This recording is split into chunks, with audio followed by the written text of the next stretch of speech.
Hello, my amazing friends. Today I have something truly special for you. Listen carefully because this story will change the way you think, speak, and feel about English. He is the finest psychologist the world has ever produced. He understood the human heart like no one else. You must have heard about Romeo and Juliet, Hamlet, Macbeth, and Othello. These are not just stories, they are mirrors of life. Love, power, betrayal, ambition, everything that makes us human, he captured in his words. His influence is so great that English itself would not be the same without him. Many words, phrases, and ideas we use today came from his brilliant mind. But how did he become William Shakespeare, the greatest writer in history? He was not born into a rich or powerful family. He did not go to a grand university. Yet he became the most famous name in literature. So, if you are learning English today, if you struggle with words, if you wonder how to express yourself, this story is for you. Because Shakespeare himself started as an ordinary boy, just like anyone else. This is a story of struggle, passion, and unstoppable creativity. So, sit back, listen carefully, and enjoy. This will not only improve your English listening skills, but also fill you with inspiration. It was a cold April day in the year 1564. In a small English town called Stratford-upon-Avon, a baby boy was born. His parents, John and Mary Shakespeare, held him close, never knowing that their son would one day change the world. His name was William Shakespeare. Stratford-upon-Avon was not a big city. It was a quiet town with narrow streets, wooden houses, and a river flowing gently through it. People lived simple lives, working as farmers, traders, and craftsmen. William's father, John Shakespeare, was a glove maker. He made fine leather gloves and sold them in the town market. He was a hard-working man, respected in the community. His mother, Mary Arden, came from a wealthy farming family. She was kind, strong, and full of love for her children. William was the third of 8 children. The house was always noisy with laughter, chatter, and the sounds of daily life. But William was different. He was curious. He observed everything. He listened to how people spoke, how they laughed, how they cried. He didn't know it yet, but this curiosity would one day make him the greatest playwright of all time. In those days, there were no televisions, no phones, no internet.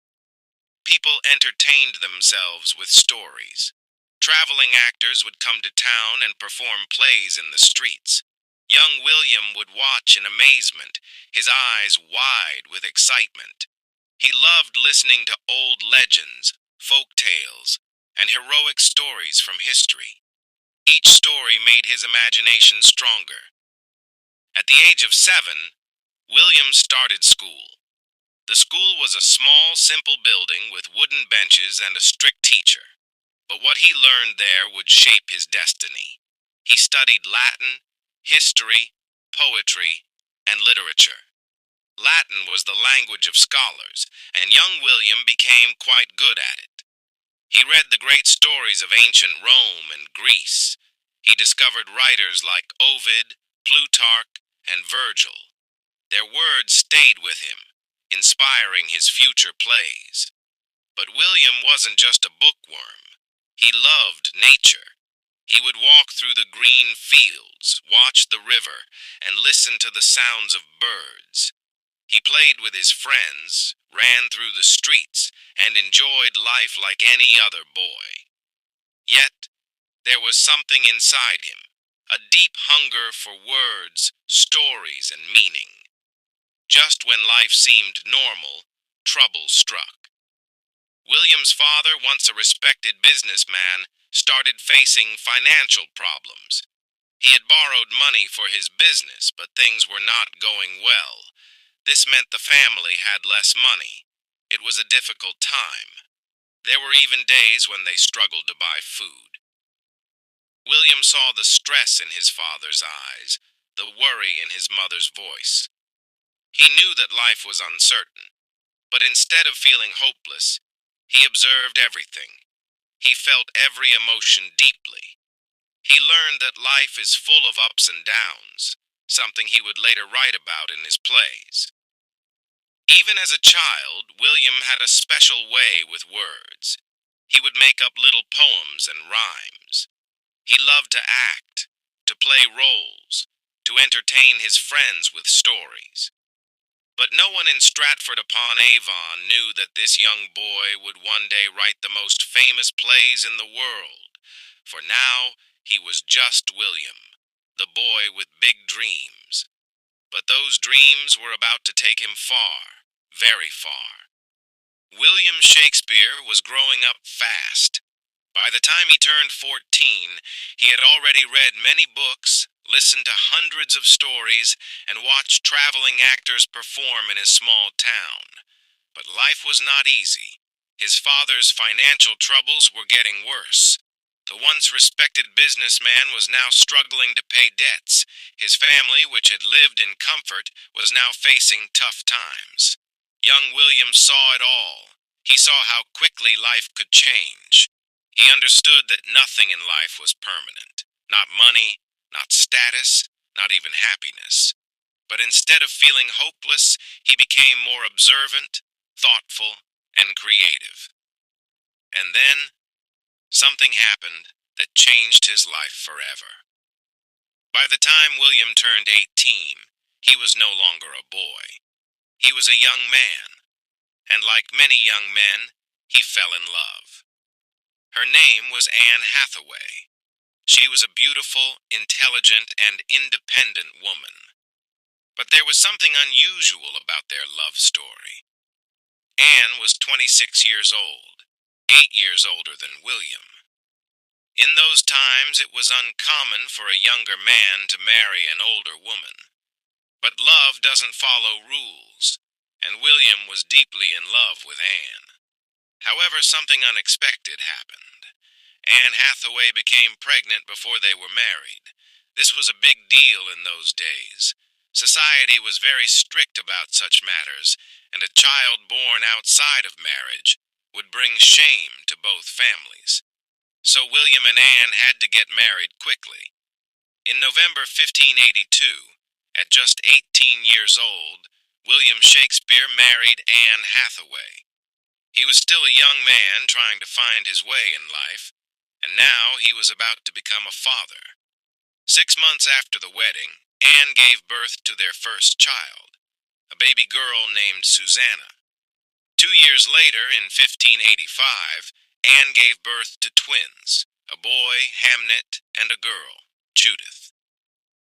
At just 21 years old, William Shakespeare was a husband and a father of 3 children. Life was moving fast. But there was one problem. How would he support his family? His father's business was still struggling, and William had no stable job. He knew he had to find a way to make money. But what could he do? He had no interest in working as a glove maker like his father. He had no land, no title, no fortune. But he had words. He had stories.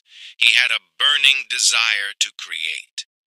The mysterious lost years, 1585 to 1592. This was the period of Shakespeare's life that historians call the lost years, because no one knows exactly what he did during these 7 years. There are no records of him working in Stratford, and no one knows for sure how he survived. But there are some theories. 1. Some say he became a school teacher. Since he was well educated, he might have worked as a private tutor for a rich family. 2. Some believe he worked as an actor.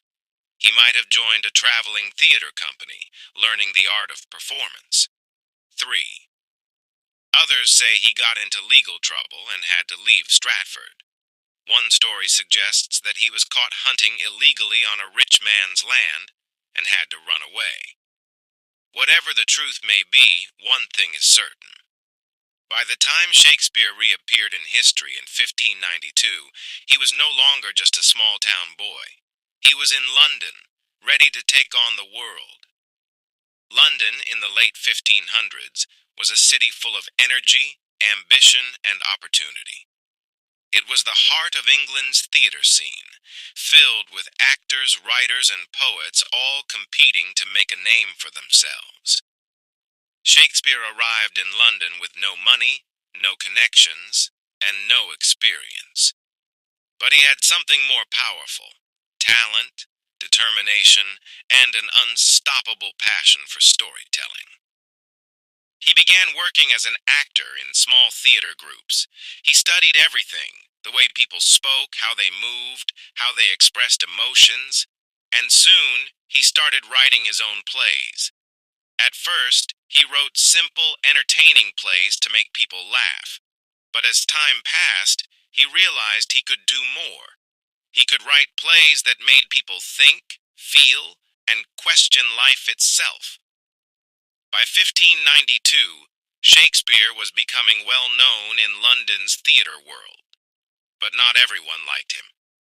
A famous playwright named Robert Greene insulted him in a letter, calling him an upstart crow, meaning a nobody who was trying to act like a great writer. But Shakespeare didn't let it stop him. Instead, he worked harder. He wrote more plays, performed in more theaters, and gained the respect of actors and audiences. Then, in 1593, something terrible happened. A deadly disease called the plague spread across London. Theaters were forced to close, and Shakespeare suddenly found himself without work. But he didn't give up. Instead of writing plays, he started writing poems. He wrote two famous long poems. 1. Venus and Adonis. 2. The Rape of Lucrece. These poems made him rich and famous. Even the Queen of England, Queen Elizabeth I, was impressed by his work.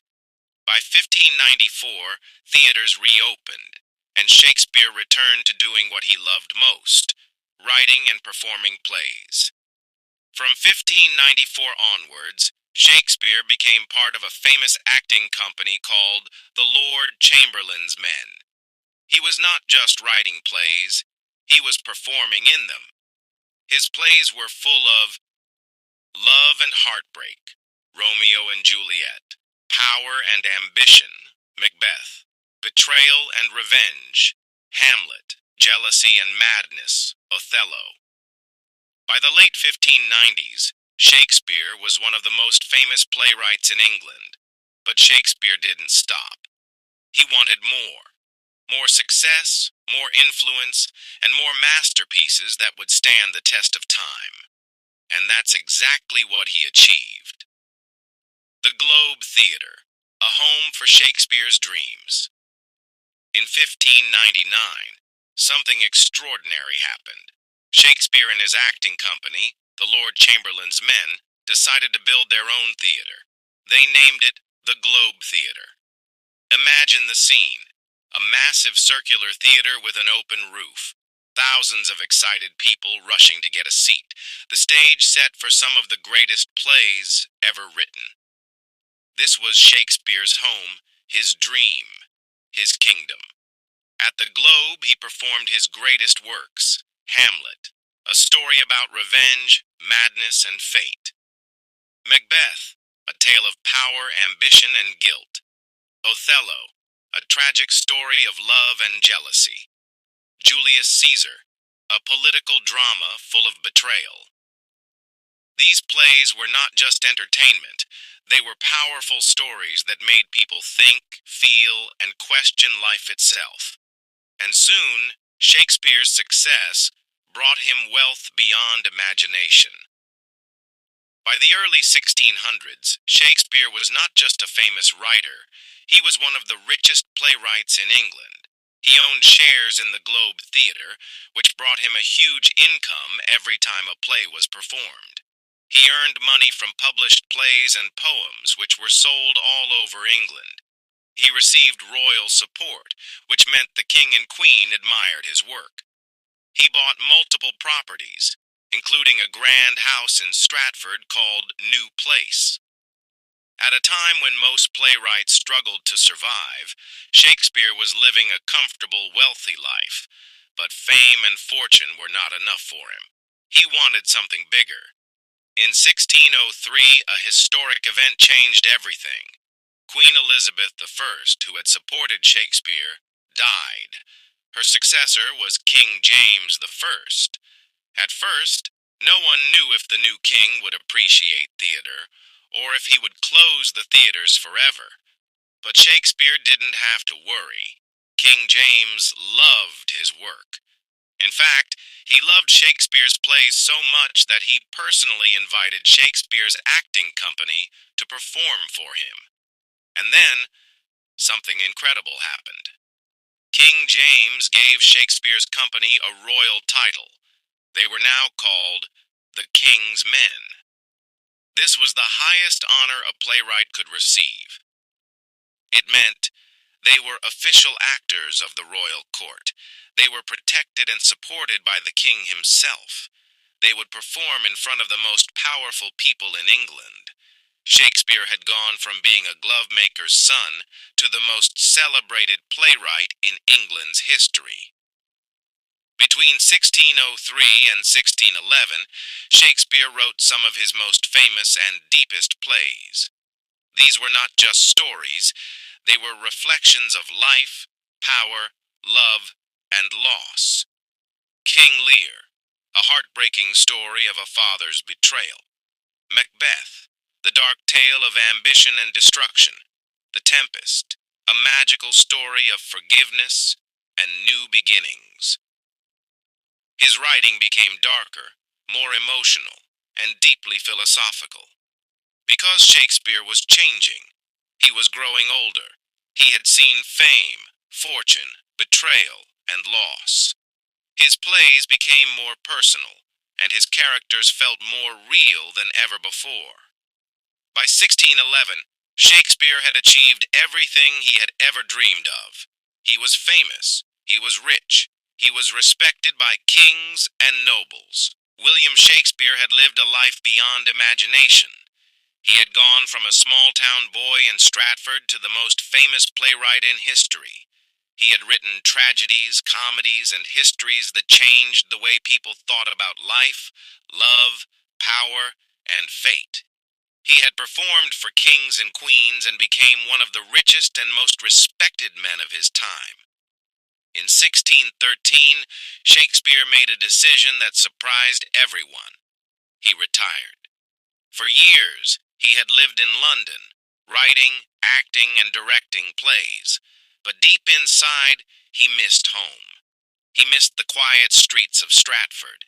He missed the green fields and rivers, and most of all, he missed his family.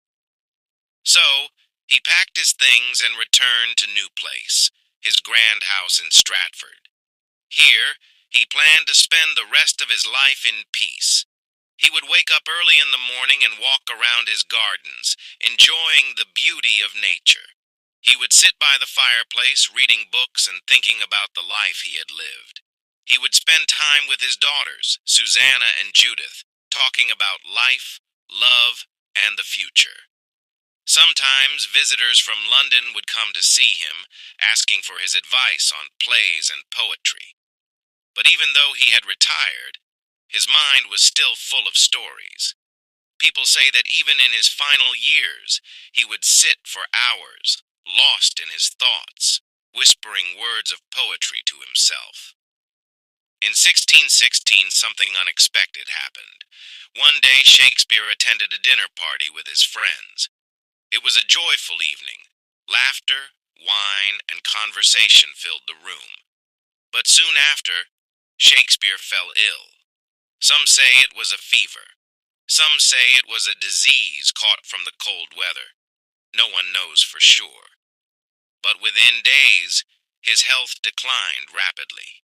His family and friends gathered around him, knowing that the greatest writer in history was leaving this world. On April 23rd, 1616, at the age of 52, William Shakespeare breathed his last breath. The world had lost a genius, but his words would never die. Before his death, Shakespeare wrote a few lines that would be his final words to the world. He knew that after his death, people might move his body from his grave. So he wrote an epitaph, a short poem warning anyone who tried to disturb his rest. Good friend, for Jesus' sake forbear to dig the dust enclosed here. Blessed be the man that spares these stones, and cursed be he that moves my bones. Even in death, his words were powerful and eternal. When Shakespeare died, Stratford fell silent. People gathered at Holy Trinity Church, the place where he was baptized as a baby, to say their final goodbyes. The church was filled with people, actors, writers, family, friends, and simple townsfolk who had known him since childhood. Tears were shed, prayers were whispered, and his body was laid to rest in the very town where he was born. No grand monuments, no golden tombs, just a simple grave, marked with his own words. But little did the world know, this was just the beginning of his legacy. Shakespeare's body may have been buried, but his words refused to die. His plays continued to be performed. His books continued to be read. His name continued to be spoken. Years passed, then decades, then centuries. And yet, Shakespeare remained alive in the hearts of people across the world. His works were translated into every language on earth. His stories inspired millions of writers, filmmakers, and poets. His words became a part of everyday speech with phrases like, "to be or not to be," "all the world's a stage," "a rose by any other name would smell as sweet." His life was a proof that words have power, power to inspire, power to heal, power to change the world. Even today, over 400 years later, Shakespeare is still everywhere. His plays are performed in theaters across the world. His books are studied in schools and universities. His words appear in movies, songs, and speeches. Because Shakespeare understood human nature better than anyone else. He wrote about love, betrayal, ambition, jealousy, fate, and dreams. Things that every human being can relate to. He showed us that. Love can be beautiful, but also tragic. Romeo and Juliet. Power can corrupt even the strongest hearts. Macbeth. Betrayal can come from those closest to us. Julius Caesar. Life is full of uncertainty and mystery. Hamlet. His stories remind us who we are and who we can become. If Shakespeare were alive today, he would have one message for you. Dream big. Tell your story. Never stop believing in yourself. Because he was just a small-town boy from Stratford who dared to dream beyond the ordinary. And today, his name is written in history forever. William Shakespeare's life may have ended, but his story will never end. And now, it is in your hands. His words are yours to read, to learn, and to share with the world. My amazing friends, you have a dream, right? Maybe you want to be a writer, an actor, a speaker, a leader, a creator, someone who leaves a mark on this world. But sometimes, fear stops you. People doubt you. You feel like giving up. Let me tell you something powerful today. William Shakespeare was just like you. He was born in a small town. He had no rich family. He had no connections. No one believed he would be famous. But he had one thing, a dream. And that dream changed the world. Now it's your turn. You have a fire inside you. You have a story to tell. You have a voice that matters. Don't let fear stop you. Don't let people tell you you can't do it. Because the truth is, You can. You are stronger than you think. You are greater than you believe. You are one step away from changing your life forever. So, my friends, never stop chasing your dream. Start today. Work hard. Never give up. And one day, just like Shakespeare, your name will be remembered. Now, if this story inspired you even a little bit, then like this video so I know you felt the power of this message. Comment below. Tell me what's your dream. Let's inspire each other. Subscribe and hit the bell icon because we are on a journey of learning, growing, and becoming unstoppable together. My amazing friends, your future is waiting for you. Go and make history. And always remember, it is not in the stars to hold our destiny, but in ourselves. William Shakespeare. And maybe, just maybe, you are the next great storyteller the world is waiting for. See you in the next video. Stay inspired. Stay unstoppable.